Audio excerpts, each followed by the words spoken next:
Dneska jsme se vypravili do Beskyd, ale jsme tady na Pustevnách. Vítejte!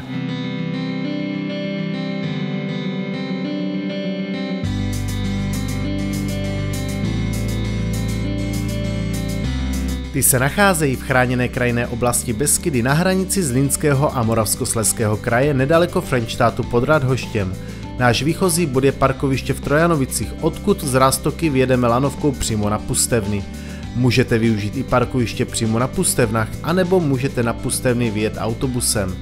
Na Pustevnách navštívíme několik atrakcí a pak se vydáme přes naučnou stezku Radhošťská ovčí dálnice kolem sochy Radegasta až na vrchol Radhošť.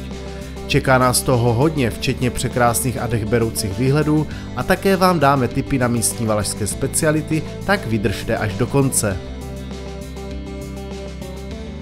V tomto díle poprvé využíváme lanovku, tak se kochejte. Původní lanovka z roku 1940 byla první sedačkovou lanovkou v Evropě. V 50. letech 20. století byla nahrazena novější dráhou. Současná lanovka od výrobce Tatra Pomakeš Maroc s délkou 1637 metrů a převýšením 400 metrů je v provozu od roku 1987. Součástí Pusteven je i lyžařský areál, který je ale bohužel již několik let mimo provoz.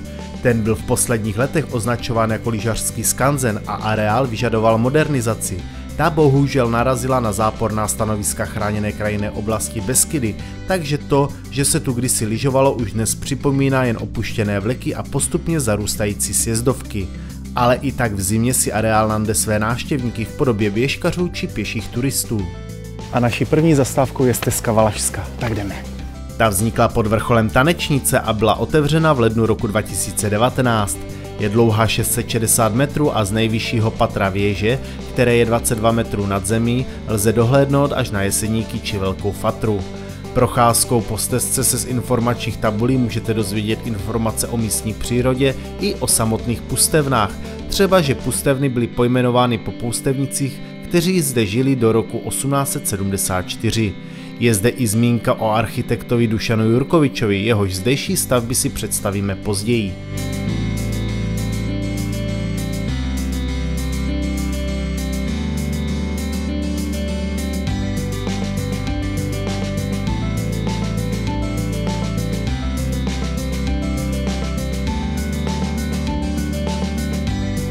Na Pustevnách se během ledna každoročně koná festival Ledové Pustevny. Na tomto festivalu řezbáři vytvářejí ledové sochy a ve stanech si je pak návštěvníci mohou prohlédnout.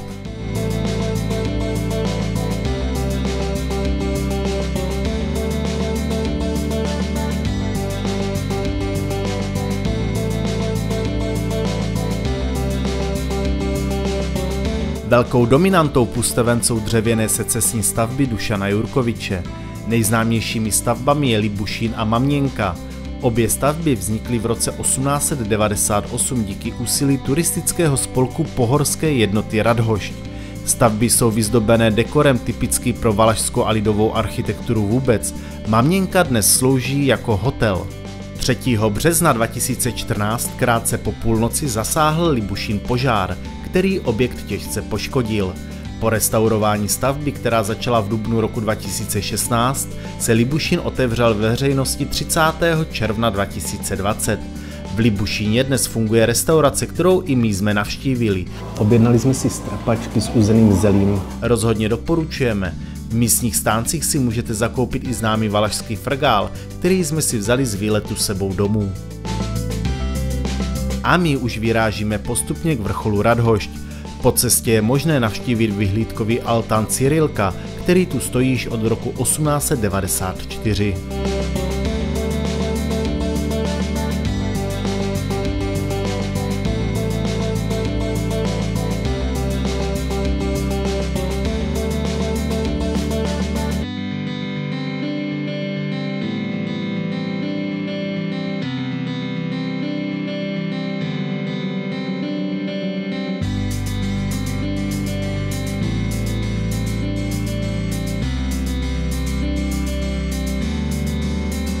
Radegasta uctívali pohané jako boha slunce, hojnosti a úrody.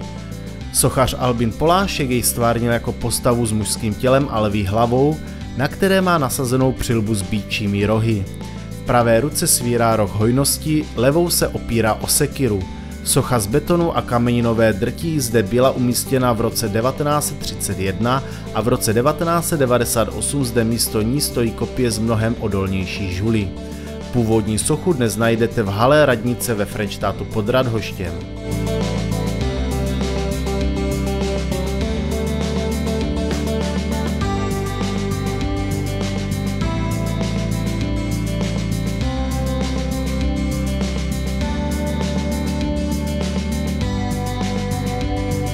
No a my se blížíme k našemu cíli našeho dnešního výletu a to je vrchol Radhošť. Vrchol Radhošť má nadmořskou výšku 1129 metrů. Dominantou tohoto vrcholu kromě téměř 60 metrů vysokého televizního vysílače je i kaple svatého Cyrila a Metoděje. Ta byla postavena v letech 1896 až 1898 v byzantském slohu a vysvěcena byla olomouckým arcibiskupem Theodorem Kohnem v roce 1898. Kaple je pojmenovaná podle dvou věrozvěstů, kteří toto místo podle staré pověsti navštívili. Dřevěná zvonice se šindelovou střechou byla přistavěna v roce 1924 při celkové opravě. Okna kaple mají barevné vitráže s postavami světců a jmény donátorů z okolních obcí. Kapli 23. června 1928 navštívil i Tomáš Garrigue Masaryk. Ještě nesmím zapomenout, že kaple je nejvýše položená církevní stavba v České republice.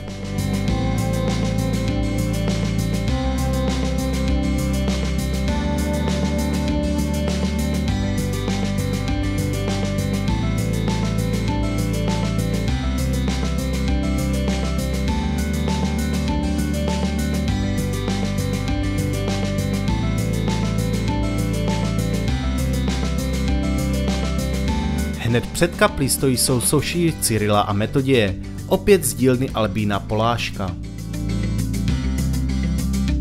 No a tady pod Radhoštěm jsme si dali valašskou kyselicu.